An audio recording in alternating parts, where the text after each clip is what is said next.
Hello everyone, कैसे हैं आप सभी लोग। उम्मीद है कि आप बहुत अच्छे होंगे। आशा है कि आप लोगों ने अपना ख्याल भी रखा हुआ होगा। मेरा नाम है सुनील बिश्नोई और आप लोगों को पढ़ाया करता हूं मैं हरियाणा जीके और हरियाणा करंट अफेयर और कंप्यूटर। दोस्तों, अचीवर एकेडमी के इस ऑनलाइन प्लेटफॉर्म पे आप सभी का हार्दिक अभिनंदन और स्वागत कर रहा हूं मैं।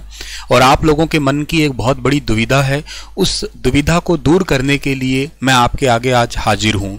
ये दुविधा ये है कि ये जो HPSC का एग्ज़ाम आया है, यानी कि HPSC PGT जो इस बार स्क्रीनिंग ले रहा है, तो ये एग्ज़ाम की प्रिपरेशन की कैसे जाए।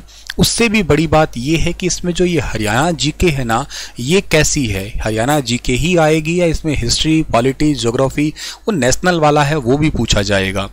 तो देखो, कायदे से जो उन्होंने लिखा है ना, उस हिसाब से हरियाणा जीके ही पूछी जाएगी।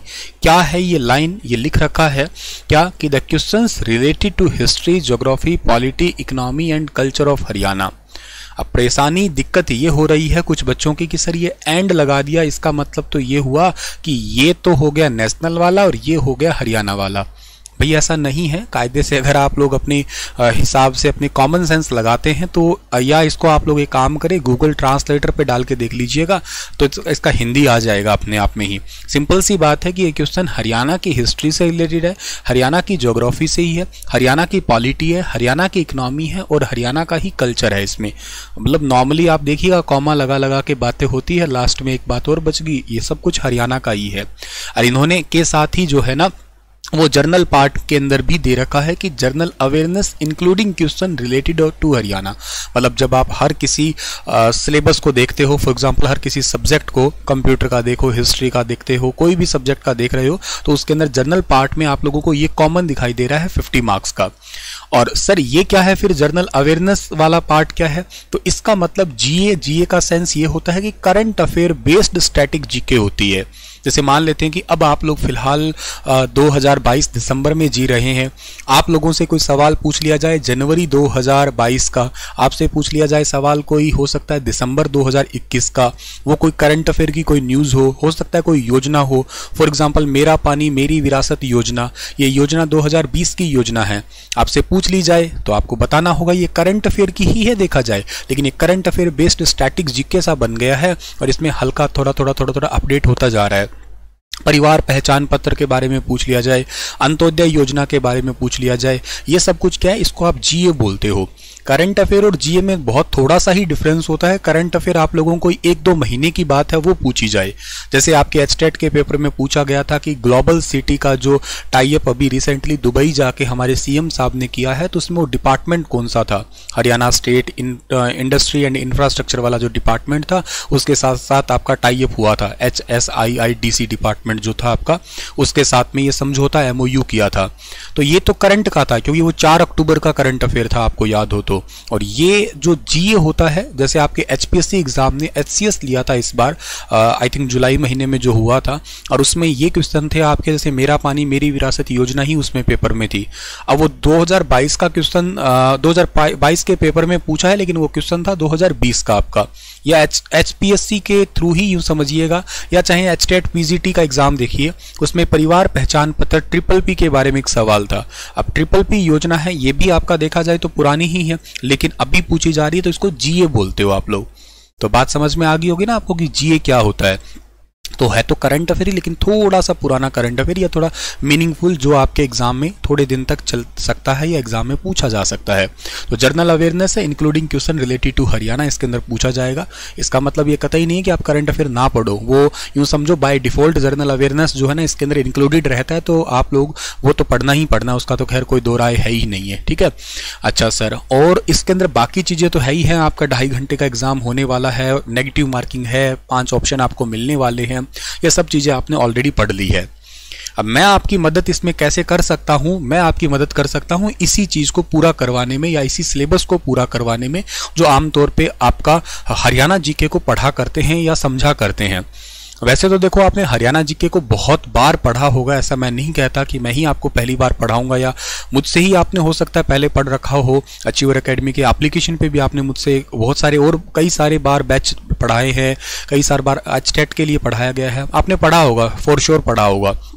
लेकिन ये एचपीएससी की हरियाणा जीके है, तो थोड़ा सा जो क्वेश्चन है ना वो हो सकता है, देखो कि आपने देखा हो ना यूपीएससी पैटर्न के जो आते हैं या स्टेट में एक दो क्वेश्चन देखे होंगे, एक तो मेन स्टेटमेंट और उसके अंदर जो है ना आपकी 2-3 स्टेटमेंट कि ये ठीक है, ये ठीक है, ये ठीक है। यहाँ थोड़ा सा ना पजल आ जाता है और क्वेश्चन में ऐसा लगता है कि वो दोनों तीनों स्टेटमेंट सारी की सारी ही ठीक लगती है। तो उस चीज़ को समझने के लिए हम लोग हमारे अब जो अपकमिंग अचीवर एकेडमी के एप्लीकेशन पे जो बैच आएगा वो बैच आपके लिए बहुत ही हेल्पफुल होगा। इस कदर की ही तैयारी करेंगे हम लोग, कुछ नया ही आपको मिलेगा, फॉर श्योर आपको नया मिलेगा। डिस्ट्रिक्ट्स तो हालांकि ऑलरेडी यहाँ पे करवाए हुए हैं, लेकिन आप लोग जो है ना मुझसे बाकी जो चीज़ें हैं ना डिस्ट्रिक्ट के अलावा वो सब कुछ ही पढ़ डालोगे यहाँ पे, या पूरा फ्रेश ही कंप्लीट ही पढ़ोगे आप लोग, उसकी आप बिल्कुल चिंता करें ही ना, ठीक है। जो पुराने स्टूडेंट हैं वो तो बिल्कुल चिंता ना करें, उनको तो कॉम्प्लीमेंट्री मिल ही जाएगा ये, लेकिन जो नए स्टूडेंट हैं वो यहाँ पे हमारी अचीवर एकेडमी की एप्लीकेशन से जुड़ सकते हैं। मेरे द्वारा ही आप लोगों को ये सब चीज़ें, जैसे कि हरियाणा का इतिहास क्या है, हरियाणा का जियोग्राफिक स्ट्रक्चर क्या है, हरियाणा के नेशनल हाईवे, हरियाणा के खनिज, हरियाणा का स्वतंत्रता संग्राम, हिस्ट्री हुआ है, हरियाणा का पॉलिटी है, हरियाणा का इकोनॉमी है, हरियाणा का जनरल अवेयरनेस है। क्योंकि जो ये एचपीएससी लेवल के एग्जाम होते हैं ना, इनमें स्टैटिक को कुछ इस तरीके से सजाते हैं कि वो करंट से थोड़ा थोड़ा मेल खाता हो, बस यही एग्ज़ाम का एक खास ध्यान रखना होता है। जो सिविल सर्विस लेवल के एग्ज़ाम होते हैं ना, वो एग्ज़ाम टफ इसलिए ही होते हैं, हाल ही में या 2-3 साल पुरानी चीज़ों को वो जीके से रिलेट करके सवाल पूछते हैं, बस वही चीज़ों में बच्चे मार खाते हैं। प्योर अगर स्टैटिक दे दे तो देखो हर किसी के जुबान पे रटा रटाया है, प्योर करंट दे दे तो भी हो सकता है कोई बच्चा एग्जाम से पहले 1-2 महीने करंट अफेयर पढ़ा है, वो बीच की चीज़ें देते हैं, उनको रिलेट करते हैं, स्टैटिक प्लस करंट दोनों को रिलेट करके देते हैं। वही चीज़ें आप लोग मुझसे यहाँ पे पढ़ने की कोशिश करोगे। तो खैर चिंता बिल्कुल नहीं करनी है, बहुत ही इजी सा सब्जेक्ट है। इस 50 नंबर में से जो आपका 8-10 नंबर का जितना भी आपका हरियाणा का सेक्शन आएगा, ये मेरा विश्वास है कि आप लोगों को वो नंबर जो है ना वो बड़ी आसानी से मिल भी जाएंगे। आसानी से मिल जाएंगे इन द सेंस कि आप लोगों की जो है ना वो मैं बहुत अच्छी से समझ बना के रख दूंगा, बहुत अच्छी सी आपकी समझ डेवलप हो जाएगी, जिससे आप लोग वो सवालों को ठीक कर पाओगे। यहाँ पे टू द पॉइंट या स्ट्रेट फॉरवर्ड क्वेश्चन तो आने के चांसेस बहुत कम ही होते हैं, मतलब सीधा सवाल पूछा, सीधे 4 ऑप्शन हो, ऐसी संभावना तो आप अपने आप से कम ही लगा के चलिएगा। उम्मीद ही मत लगाइए कि ऐसा ही सवाल डायरेक्ट आएगा, लेकिन आप ये उम्मीद लगा सकते हैं यहाँ पे कि हाँ क्वेश्चन और उसको अपनी थोड़ी समझ के अनुसार पहली स्टेटमेंट, दूसरी स्टेटमेंट, तीसरी, चौथी, पांचवी ऐसी स्टेटमेंट्स को या आपस में क्वेश्चन मिलान करने वाले अमूमन ऐसा पैटर्न देखा जाता है आपका एचपीएससी में, ठीक है। तो खैर बाकी आपकी जो क्यूरीज हैं वो आप लोग पैरेलली पूछते रहना, बताते रहना, और आप लोगों की जो चीज़ें हैं मेन तो देखो आपकी टेंशन यही रहती है कि प्रिपरेशन कैसे की जाए। तो प्रिपरेशन आप लोग जो ना कॉपी पेन सामने बैठ जाना, बिल्कुल ऑफलाइन क्लास जैसा आपको मज़ा आने वाला है। ठीक ढंग से आपको एक एक चीज़ें पढ़ाई जाएंगी, अच्छे से चीज़ें याद करवाई जाएगी। आपके एग्जाम से पहले ही आप लोगों को जो है ना प्रॉपर पूरा बैच जो है ना वो सजा के दे दिया जाएगा, अच्छे से आप निर्भर होकर उस पर पढ़ सकते हैं। फिर एक सवाल बच्चे पूछते हैं कि सर हम हरियाणा जीके की किताब कौन सी लेके आएँ, वो बहुत ही बड़ा सवाल होता है क्योंकि बैच तो पढ़ रहे हैं, फिर बुक भी हमें चाहिए कोई। तो देखो इस बात का जवाब मैं हमेशा ये कहता हूँ कि कोई किताब ऐसा नहीं है कि बुरी है, किताबें सारी ही अच्छी होती है। आप एक काम करें, मार्केट में हरियाणा जीके की जो आपको किताब अच्छी लगे वो ले आइएगा, कोई किताब बुरी नहीं है। आप एक किताब ले आइएगा, अब सर उस किताब में कुछ गलती है तो इसका मतलब आपको वो चीज़ आती है तभी तो आपने गलती पकड़ी है ना। तो 1-2 गलती प्रिंटिंग मिस्टेक हो जाती है, वैसी कोई बड़ी बात नहीं है। बनाने वाला किताब भी इंसान ही होगा, छापने वाला भी इंसान ही होगा, एक आधी मिस्टेक हुए बिना रहा नहीं जा सकता है। तो वो कोई एक बिग डील या बिग इशू नहीं है कि उसको आप लोग हाईलाइट करो इतना ज़्यादा, या किसी का आप फेसबुक पे और पे डाल देते हो। मैंने बहुत बार देखा है किसी को कि बड़ा हाईलाइट कर देते हो जाता है, 1-2 मिस्टेक, ऐसी कोई बड़ी बात नहीं है, ठीक है। अच्छा एक बुक ले आओ, एक पढ़ ली अच्छे से रिवीजन के तौर पे, दूसरी बुक ले आओ आप लोग तो दूसरे राइटर की किताब पढ़ डालो, उसमें आपका रिवीजन हो जाएगा। कुछ एक आधा पॉइंट नया मिला है तो उसको आप रिवाइज कर दो। सर मार्केट में तो तीसरी भी है तो क्या फर्क पड़ता है, अगर आपके पास टाइम है बच गया है तो आप रिवीजन तीसरी कर लो। क्योंकि बात हमेशा याद रखना, रिवीजन मेथड इस दुनिया का सबसे बेस्ट मेथड है।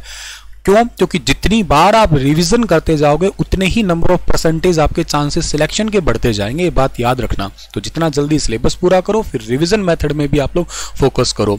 पढ़ो आप लोग चाहे 10 चीजों में से 6 ही पढ़ लो, लेकिन 6 को बार बार रिवाइज कर लो ताकि एग्जाम का प्रेशर आप लोग झेल पाओ। सही है ना, समझ में आ गई होगी आपको बातें? ठीक है, चलिए अपना ख्याल रखिएगा, प्रिपरेशन करते रहिएगा। कुछ हमसे आपसे मदद हो कर पाएंगे हम लोग, उतनी मदद आपकी जरूर करेंगे। Thank you so much, stay happy, stay healthy.